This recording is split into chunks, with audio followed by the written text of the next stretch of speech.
오늘은 예수님께서 육신의 몸으로 이 땅에 오신 성탄절입니다. 하나님께서 창세전부터 준비하시고 계획하신 대로 예수 그리스도는 때가 되어 지금으로부터 2000년 전에 이 땅에 오셨습니다. 지금까지 쭉 읽어왔고 함께 살펴보았던 구약 성경의 모든 말씀은 철저하게 장차 오실 예수 그리스도에 대해서 예표해 주시고 가르쳐 주고 있고 알려주고 있고 초점을 맞추고 있습니다. 그리고 예수님은 구약의 선지자들을 통해서 말씀하신 그대로 이 땅에 오셨습니다. 오시는 시기, 오시는 방법, 오시는 장소, 오셔서 행하실 일, 이 모든 일은 구약 성경에 예표하신 대로 오셨지 그 어느 것 하나도 여기에서 어긋난다면 그리스도로서 구원자로서 자격 상실입니다. 말씀대로 오셔야 되기 때문에 그렇습니다. 오시는 장소도 저희가 내년도에 성지순례를 계획하고 있지만 오시는 장소도 아니 한국 땅이면 얼마나 좋겠어요. 성지순례하기 편할 텐데 한국 땅도 아니고 미국 땅도 아니고 이스라엘 중에서도 예루살렘도 아니라 자 예수님께서 태어나신 장소가 어디죠? 동네 이름이 우리 주일학교 아이들 한번 맞춰볼까요? 어느 지역에서 오셨죠? 아니 이스라엘인데 그 어느 동네 아니라 했잖아 좀 전에. 예루살렘도 아니고 어딜 그렇죠 맞아요. 혜민이 네 맞아요. 베들레헴으로 오셨어요. 그런데 베들레헴으로 오실 것에 대해서도 이미 우리 살펴봤잖아요. 미가서 5장 2절 말씀에 보면 이미 미리 말씀해 주셨어요. 자, 미가서 5장 2절 말씀 이렇게 말씀하고 있는데 베들레헴 에브라다야. 에브라다는 베들레헴 같은 지명의 이름입니다. 라헬이 장사된 에브랏, 베들레헴을 의미하고 있는데 자, 너는 유다 족속 중에서 작을지라도 이스라엘을 다스릴 자가 내게로 나올 것이라. 그의 근본은 상고의 영혼에 있느니라. 여기 작을지라도라고 하는 것은 이스라엘 나라 중에서도 베들레헴은 큰 도시가 아닙니다. 작은 도시입니다. 여기 작다라고 하는 것은 뭐 숫자적으로 적다, 양적으로도 적다 다 같은 의미로 사용되어졌지만 여기에서 의미는 그냥 그런 크기가 작은 소도시 이런 의미가 아니라 어떤 의미를 포함하고 있는가 하면 아주 천박한 곳, 미천한 곳 이런 의미가 여기 함께 포함되어 있습니다. 예수님께서 오신 곳이 그러한 곳입니다. 베들레헴 중에서도 마구간에서 오셨습니다. 이 땅에 가장 부족하고 가장 연약한 모습으로 오신 예수 그리스도 그렇게 오셔서 이 땅을 구원하실 가장 낮은 곳으로 오신 이유는 무엇인가 하면 죄인된 우리를 연약한 우리를 원수된 우리를 구원하셔야 되기 때문에 그렇습니다.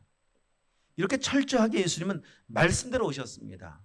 말씀대로 오셔서 말씀대로 사시고 말씀대로 죽으신 예수 그리스도 우리가 성탄을 맞이하면서 첫 번째 가져야 될 교훈은 무엇인가 하면 우리도 말씀대로 한번 살아보자 이겁니다. 말씀대로 오셨기 때문에 구원자로서 그 온전한 자격을 이루시고 구원을 완성하셨던 것 같이 말씀, 하나님의 기록하신 말씀 다 지켰는데 한 가지는 못 지켜도 자격이 없다니까요. 그걸 우리 구원 못 받습니다. 100% 순종하셨기 때문에 구원받을 수 있었던 것 같이 이 성탄을 맞이하면서 다시 한번 우리의 삶의 새로운 결단은 하나님의 말씀에 순종하는 성도로 세워질 수 있기를 축복합니다. 자, 오늘 말씀을 한번 잠깐 생각해 본다면 신약 성경을 성경 전체를 마무리하는 맨 마지막 절 20절 21절 말씀해 보면 진실로 내가 속히 오리라 예수님께서 이렇게 말씀하셨습니다.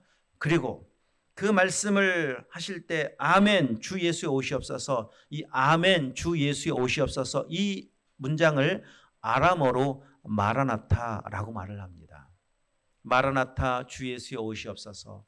이 땅에 오신 예수님은 십자가에서 죽으시고 부활 승천하신 이후에 약속하신 말씀이십니다. 내가 다시 오마.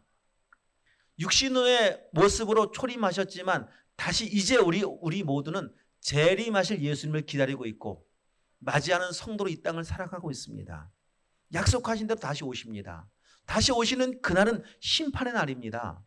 그래서 알곡과 쭉정이를 갈라 알곡은 곳간에 천국 곳간에 모아 올려드리시고 가라지는 쭉정이는 저 지옥의 영원한 멸망의 불에 던지시는 다시 오시는 그날은 그런 심판의 날입니다. 이 시간 바라기는 우리 사랑하는 드림교회 우리 주일학교 어린 아이들부터 있는데 모든 성도들 한 명도 쭉정이 아니고 가라지 아니고 알곡되어 천국 곳간 하나님의 나라에 이르는 은혜가 있길 축복합니다. 또 한 가지 주님 다시 오시는 그날 천국 백성 되는 그 모든 백성들에게 한 가지 더 말씀해 주신 것은 무엇인가 하면 내가 그날 하나님께서 약속하시고 말씀하신 그 말씀대로 산 사람들에 대해서 내가 시상식 하겠다. 오늘 저희 잠시 후에 시상식 하잖아요. 그날 시상식을 준비하고 계십니다. 천국의 시상식은 어떤 방법으로 시상하는가 하면 오늘 읽었던 본문 말씀에 보면 자 12절 말씀 다시 한번 우리 올라가셔서 읽어보도록 하겠습니다. 보라 내가 속히 오리니 내가 줄 상이 내게 있어 각 사람에게 그 행한 대로 갚아주리라. 행한 대로 갚아주시는 하나님의 시상식이 있습니다. 이왕이면 우리 다 천국 시상식에서 상 받는 사람 되어야 되지 않겠습니까? 성경에는요 이런 내용들을 곳곳에서 말씀해 주셨어요. 행한 대로 심은 대로 달란트의 비유에서도 문화의 비유에서도 다 마지막 때 주님의 시상식 주님의 나라의 시상식을 얼마나 여러 번 반복해서 말씀하셨는지 모르겠습니다. 이거 반복해서 말씀하셨다라고 하는 것은 반드시 그렇게 행하시겠다라고 하는 하나님의 위대한 약속이기도 합니다. 빈손으로 천국 가는 것 여러분 부끄러운 일입니다. 물론 천국 가는 것 자체만으로도 영광이겠지만 빈손이라고 하는 것은 부끄러울 수 있습니다. 왜냐하면 하나님께 주신 핏값이 있기 때문에 그렇습니다. 그 핏값을 받았는데 어떻게 그냥 나만 구원받고 와서 빈손으로 천국에 들어갈 수가 있겠냐 이거 아니겠습니까? 하나님의 시상식에 설 수 있는 사람들 될 수 있게 하기 위해서 오늘 우리에게 필요한 것은 무엇인가 하면 여기 말씀하신 그대로예요. 행한 대로예요. 심은 대로예요. 그럼 행한 것은 여러 가지 모습일 수 있겠지만 그 행한 것을 한마디로 딱 요약하면 말씀에 순종한 대로입니다. 내 의 아니라 하나님께서 하신 말씀대로 하나님께서 요구하시는 대로 성령께서 이끄시는 대로 순종하는 삶이 하나님의 나라 상급받는 천국 포인트 쌓는 자리예요.